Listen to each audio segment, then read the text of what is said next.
Ay, hello mga ka-farmers, ka-BG. Pupunta po ako sa halamanan ngayon. Mag-aayos ng aming halaman.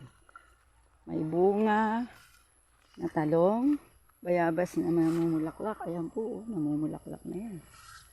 At may ilan na rin po yung bunga. Dami po yung tanim kong bayabas. Kaya lang, wala pa siyang malaking bunga. Ayan po, may bunga na siya. Hahay.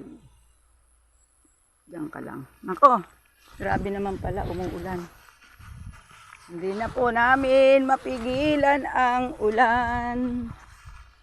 Masyado siyang madami. Ay nako, pipitasin ko ngayon. Huwag kang mag-alala. Mamimitas ako kasama ng aking sinampay. Hahay. Ay nako guys, marami palang sitaw. Hindi namin napitas dahil kamamaritis sa kapitbahay. Ayan na nga po oh. Pipitasin natin kasi magiging binhi agad siya. Grabe na po siya. Ang dami na palang bunga. Hindi ko po siya nakita kaagad. Oo. Ako po ay nagbibideo, bawal po ang disclaimer. Dami na po pati siyang uod po. Ewan po, yung matandang asawa ko. Kasing tanda mo. Kasing tanda ko. Masipag magtanim. Amad mag-alaga. Ako taga-alaga, siya ang taga-tanim. In-orderan ko magbalag na. Nagapag na po ang aming ampalaya. Ay, grabe na siya. Oh, ayan na. Mag-ayos-ayos ka. Ay, nagkakauod po ang aming halaman. Kulang sa pansin. Nako, pambihira nga po. Oh, madami palang bunga. Oh my God. Thank you, Lord. Ito po yung sinasabi ko. Kahit hindi alagaan, namumunga. Si Lord talaga marunong. Pero ngayon, dapat ko siyang alagaan. Para siya ikabuhay na rin. Pagkain po ng mga taga-bukid. Sitaw pa lang ulam na. Ha? O, ayan po. Di po ba? Naku po, gumapang na nga po siya. Ginagapangan na po siya ng bagin. Oh. Doon po sa gustong may sitaw. Unahan na po ang sitaw ko dito. Pwedeng pong libre sa walang pera. Grabe siya. Ay, aray. Oh, ayan oh. Diba?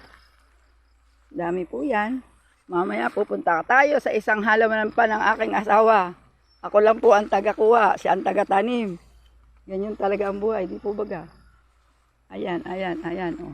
Ayusin mo ang tusok ha, baka mahugot agad yan.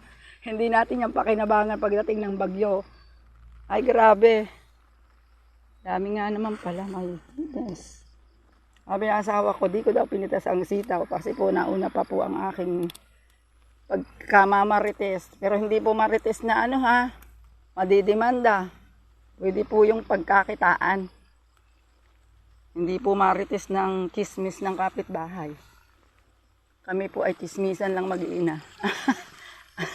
Para mabuhay ng maayos at sagana. O, ayan po, diba? Ang dami-dami na nga naman palang bunga. My goodness. Hindi iniintindi. Ay ngayon, dahil ito ay, ayan na.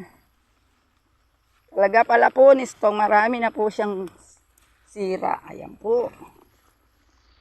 Paano po ba natin ibibidyong halaman ko hindi ako marunong mag-video mag-isa? Ay, Diyos mio, perdones. Asa na? Asan ang hustisya? Pinagpapala ka na, di mo pa alam kung paano mo kukunin. My goodness talaga. Pambihira. Sige nga po, mamaya na uli. Mamumuti muna ako. Hindi kaya ng power ko. May hawak na cellphone. Thank you, Lord.